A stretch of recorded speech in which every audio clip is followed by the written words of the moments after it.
Hello there, my very good friends. On today's second wrestling news video, we're going to talk all about that CM Punk interview with Ariel Helwani, WWE, AEW, Tony Khan, Jack Perry, all of it.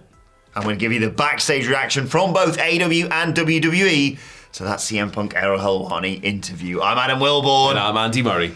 Just a quiet news day today. This is the news. Nice, easy one before WrestleMania. By the way, we're not going to talk about the AEW releases here. If you want to know my thoughts on that, recorded a little video, put it out earlier on. It's on the channel already. You can check that out for talk about the AEW releases. This one is all about Phil Brooks. Yes. Because he was the talk of the town once again last night. He's kind of the talk of the town still today. Yep. Interview on the MMA Hour with Ariel Helwani, and oh boy, was this a monster of a conversation. 2 hours plus. Yep. It was promised beforehand that Punk will talk about anything and everything, and we joked, I think, on Thursday, like, well, he's not going to talk about everything, is he? There's NDAs. And yeah, he mentioned the NDAs. Yep. But he was very open, he was very free. You know what it was? It was a real combination of a guy who is very good at extracting information from people and a guy who just will always say what's on his mind. It was fascinating, wasn't it? It really was. We're going to go through some of the things that Punk said, and then we'll give our thoughts at the end of all of this. So let's talk about Jack Perry first. Why not? CM Punk talking about, the blow up at All In and all of that stuff. He said in his, when he accosted Jack Perry the first time, he said, why do you have to always do dumb internet shit? Perry told him he had to do something about it. And then Punk went on. He said he didn't punch Jack Perry at All In. In his words, I just choked somebody a little bit.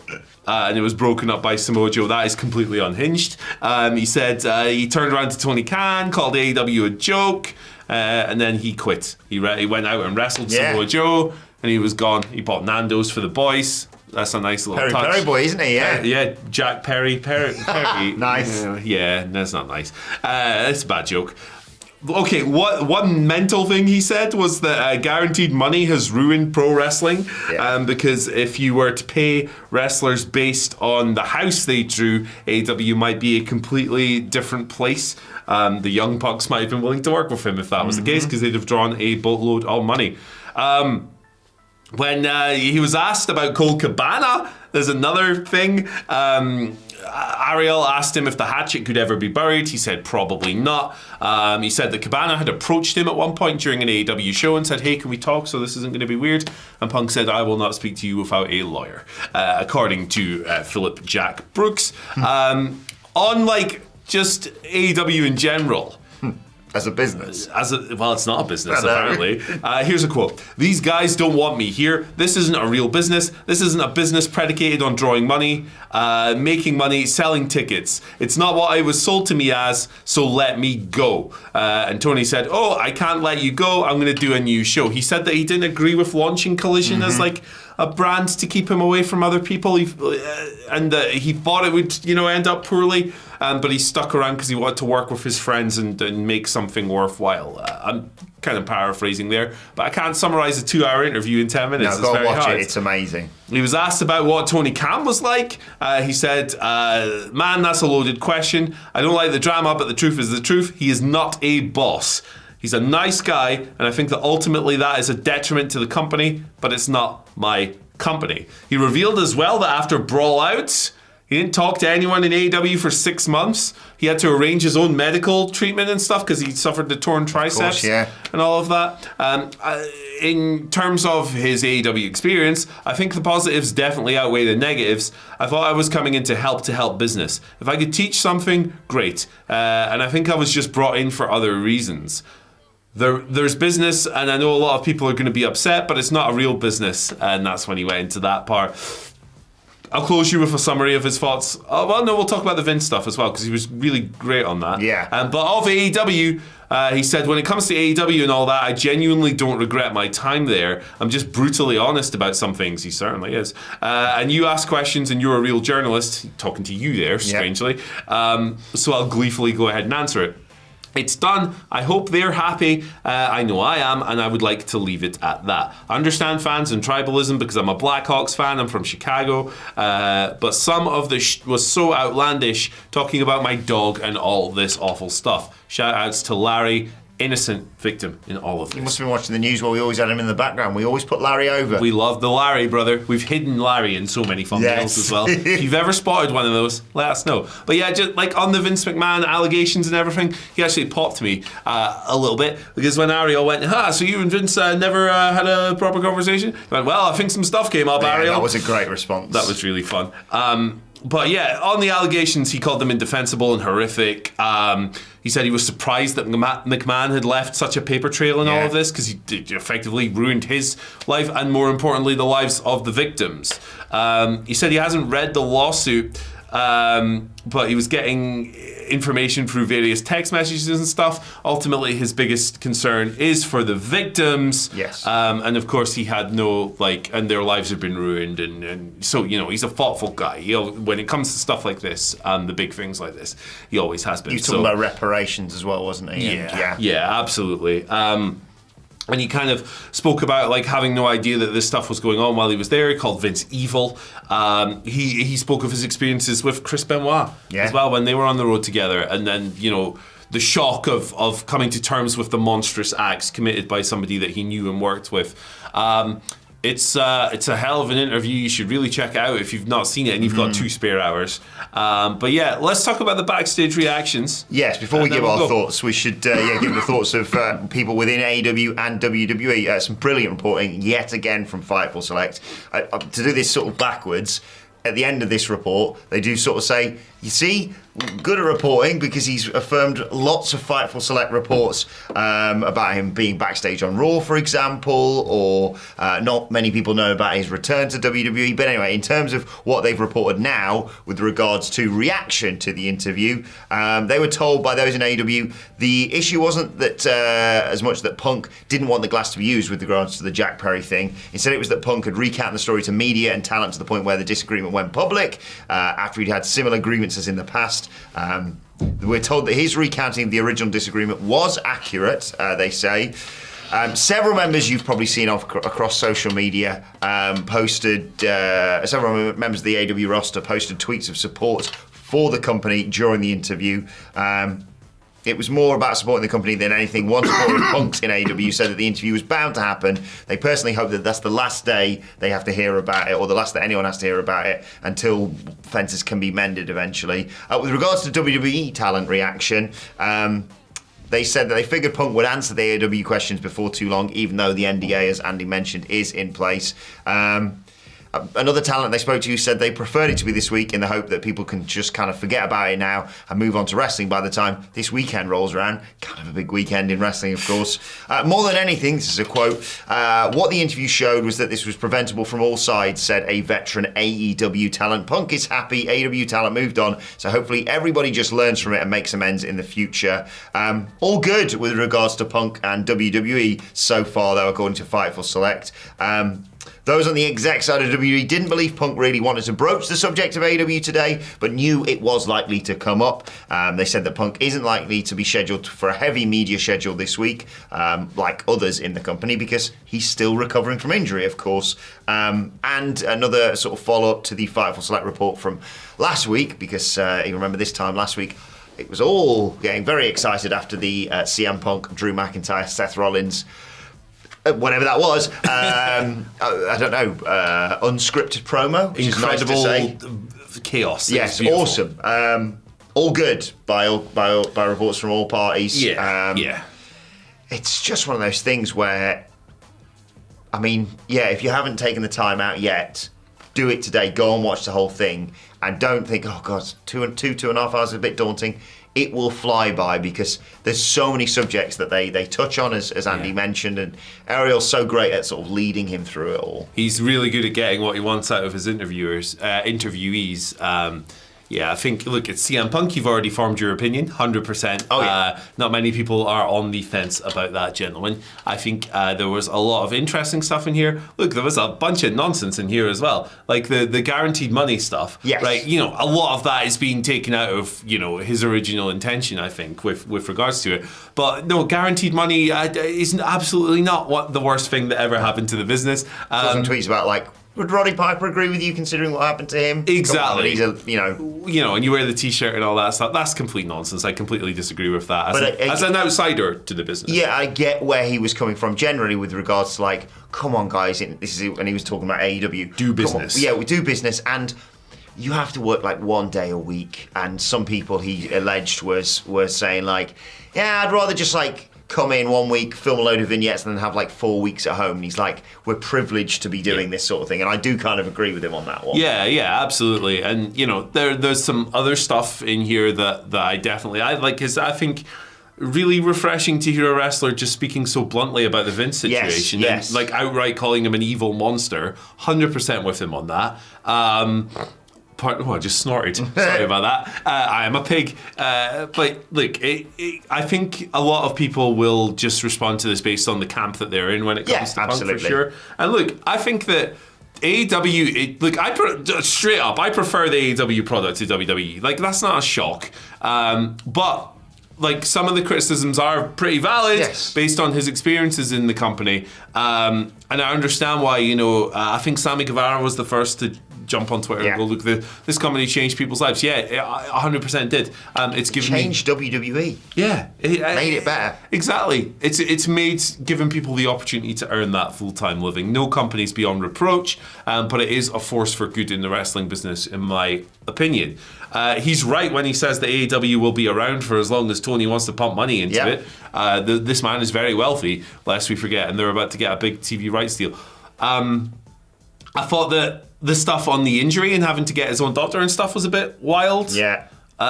He's very casual as well about the whole not being picked up from the airport all in. Yeah.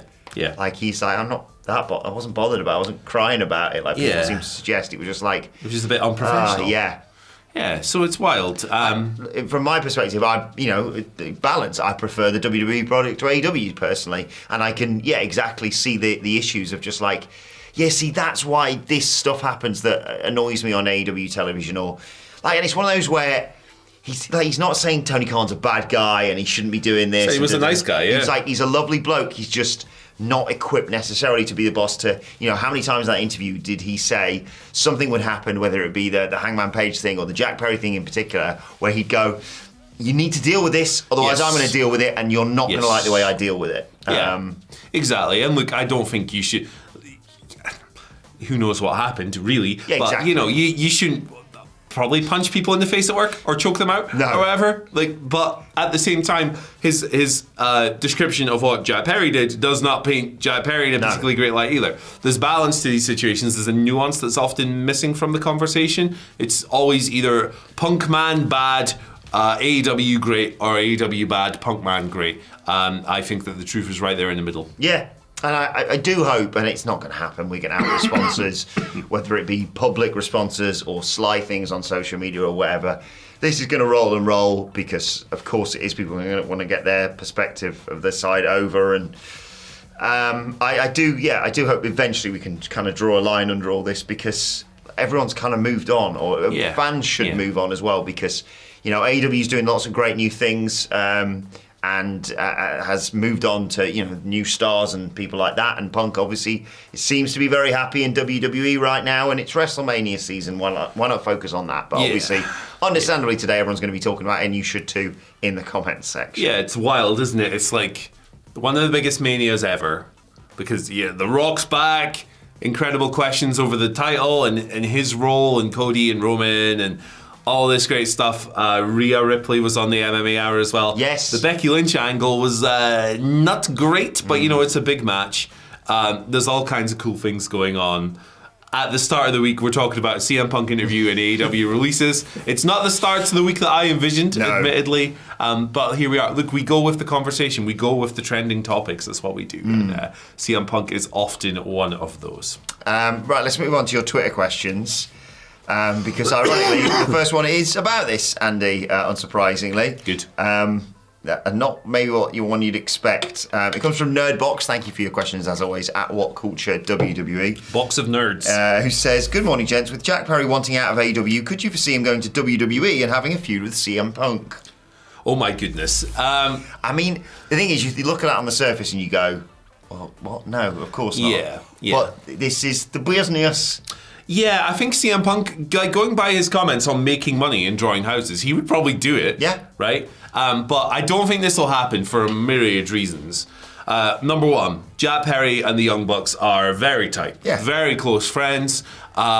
He's probably not leaving the company that they help run, especially now that Punk's gone. Number two, he's currently embroiled in a very big scapegoat. Yeah. Look, I think the angle's garbage. I've watched the New Japan stuff. It's not for me. It's just sports entertainment drivel. But he's doing I thought it was a good idea at the start, but it's turned out to be whack, the House of Torture thing. The idea is that he's been turfed out of AEW as like a black sheep. Yeah. And then he's going to come back and all of this stuff, and they're going to use that heat and all of this. So there's clearly an angle in play. It's not happening. It's not happening. The third, some of the stuff I've heard about Jack Perry that hasn't quite gotten out there yet regarding the All-In thing and everything else, I'm not sure I'd hire that guy. No. He's also... That's enough. Yeah. That's enough. I don't see it happening for them. By the way, I meant to say earlier, there was a bit where you were talking, and I apologise for people to think, why was Adam smirking whilst Andy was talking about that? The reason was... I like the fact that the one thing everyone can agree on, whatever side you're on, even whoever's told the story, whether it be, the reporters or stuff people have seen on Twitter or CM Punk, the one thing everyone can agree on is people said, Samoa Joe said people need to stop fighting, and everyone went, okay, Samoa Joe. Yeah, absolutely. I love that guy. He's the true final boss. The one person, and like Punk said, like one of the reasons that, he quit. He quit immediately after the shenanigans backstage with Jack Perry after that and the choke and whatever, and he was like, but I'm still going to do the match. I owe it to Joe. It's probably said it himself. It might be the last time he ever wrestles Joe. Probably is. Will be, yeah. He owes it to, the referee, to the producer, and obviously to the fans and stuff. But yeah, I like the fact that Joe came first and foremost, as he should, in my opinion. Said, no, stop it. I don't know what he could prevent so many things by just turning up and being Joe. Yeah. Don't do that. Okay, fair enough. Joe's here. Terrified. Guys, let's all listen to him. I love that sequence of events. So he has the quarrel with Jack Perry, he tells Tony Khan he's quitting, and then he goes out there and has one of the best matches of the year. He might be the GOAT. Yeah. He might be the GOAT. I quit this company, but we're still doing the Nope spot, right? On the outside. Yeah, do the wanker sign. Right. Hulk up. Let's talk about something different briefly, because I sense this. Do we have to? I'm enjoying this. Yeah.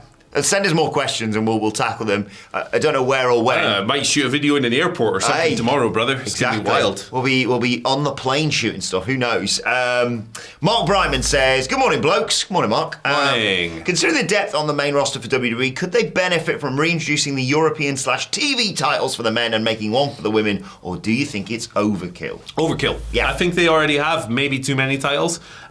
Although I don't think that problem's... No, I'm speaking rubbish. They don't. Because the IC title's great now, and the US title's in a fun place with that crypto scammer guy with his fake energy drinks. Delicious. So balance. Yeah. I wouldn't introduce them. I have a lot of nostalgia for the European title in particular, because it was prominent at a time when my fandom was really peaking as a kid. But nah, I wouldn't do it. You can tell great stories without titles. You don't need them. Yeah, I completely agree. And I think you've had the perfect case study of this with AEW. I think we were always there going, you know what? A continental championship or an international championship or whatever, that doesn't matter. That's a different, it's kind of adjacent to the TNT, but it works because it's this collection of guys doing this and this collection of guys doing this and, trios. And then ROH gets involved, and I just think the word title match has lost all meaning. AEW has far too many. Yeah. Far too many. So I get it that, yes, in a way, if you think that, I don't know, Ricochet, for example, who's been brilliant recently, deserves more prominence, yes, but would just putting a bit of tin around his waist actually help that? Exactly. I doubt it. Although I am intrigued by if they're going to have a speed belt. I'm so excited for WWE Speed. Is that Wednesday that launches? Produced by Pete Dunne, brother. Is it? Yeah. Some of the matches have been. That's interesting. Yeah. That's weird. I'm so excited. I was chatting to a mate of mine who's got a small child over the weekend, and I said, if he's like, I don't know if he wants to get into wrestling, how about a 3-minute match? Exactly. There's a good way to test the waters. Lightning. Final question today comes from Tully Television. Let's have a bit more negativity, hey guys. Tully TV, no, I'm joking. Thank you for the question. Says, WrestleMania is closing in, legends. I have just one question. What can happen this weekend that would totally make this Ruby anniversary become the biggest bust in the history of WrestleMania? Oh, my goodness. We come from this, by the way, from a place of Andy and I are giddy, along with the rest of What Culture, giddy with excitement. Obviously, we're very lucky to be going over to be there at WrestleMania. Cannot wait. Even if we weren't, I think this build and this card is sensational. But what makes it rubbish? Cody losing. Yeah, Cody losing. It's the simple answer. It's probably the predictable answer. You'll probably have a funnier answer because you're funnier than me. But Cody losing, meltdown, complete meltdown. Look, there is no argument that this man should lose. None whatsoever. Like, I see these guys, these wee guys online going, Roman needs to beat Hulk Hogan's record. What record is this? It's the third longest reign of all time. Congratulations, here's your bronze medal. Yeah. That's not a record. That's what the meme is. You know, the person with like the champagne, and it's like, wait. All of that nonsense. Also, that's the only argument. On one side of the scale, sorry to cut across you, but on one side of the scale is this would make the most sense. You've got the potential to do Cody versus Rock at, let's say, SummerSlam. You can do Cody versus Roman 2. Rock versus Roman does not need the bloody title to go along with it. Not a chance. You've got all this momentum and excitement and sold out houses, and Cody is the guy right now, even more so than he was last year. And on the other side of the scale, you've got numbers. Yeah, but what about numbers, Andy? Exactly. There's several things for me, and this isn't me doom and glooming it. Personally, Tony D'Angelo not walking away as NXT champion would ruin the entire weekend before it even begins. But in terms of dropping the ball, it's a two-parter for me. Ooh. That's the second part. Cody should absolutely, regardless of what they do, regardless of whether or not Cena and Stone Cold show up, Cody Rhodes, without a cash-in, by the way, no. Right, you can do what you like with Damian Priest in the World Heavyweight Championship. Knock yourself out. Make it a triple threat. Have him cash in on Seth immediately after he retains against Drew, or immediately. I don't really mind that much. Or bring back the spirit of, oh my God, anything can happen on the Raw restaurant, and you do it there. Do not have Damian Priest involved in this whatsoever. Cody should there. End of night 2, lifting the championship, pomp ceremony, all that good stuff, right? But also, Bloodline needs to win night 1, because I want Bloodline rules on night 2. Yes. You cannot give me the taster you gave me on last night's Raw and then go, well, guess Bloodline are banned from ringside. 100%. I want it to be the most overbooked match of all time. Oh! All time. Steve Austin, John Cena, Gangrel. Hang on. The Eel. A surprise run-in. We haven't done this in a while. Surprise run-in from... It's Mark Briscoe! Commander just showing up. Wow. Yeah, that's that high-flying duo. Mark Briscoe with the Ring of Honor World title, hopefully, at this point. Look, give me chaos on night 2, and I need that, therefore, to have the Bloodline win on night 1. But, yeah, I think there's some you could excuse, like, if Rhea retains against Becky, that'd be fine. I'm intrigued to see where they go next with that. If Io retains against Bayley, okay, not the way I'd book it, but whatever. But it all centres around Cody Rhodes for me. He's got to win. He's got to win. But, hey, listen, if he doesn't win... Ooh, the videos are going to be hot. We are getting gold chairs in this studio. like Trinidad James. Yes. All gold everything. What a reference. We're going to close this one off. Thank you for joining us. Check out this video here, 40 WrestleMania facts from 40 years. 40-minute video as well. See you later. Bye.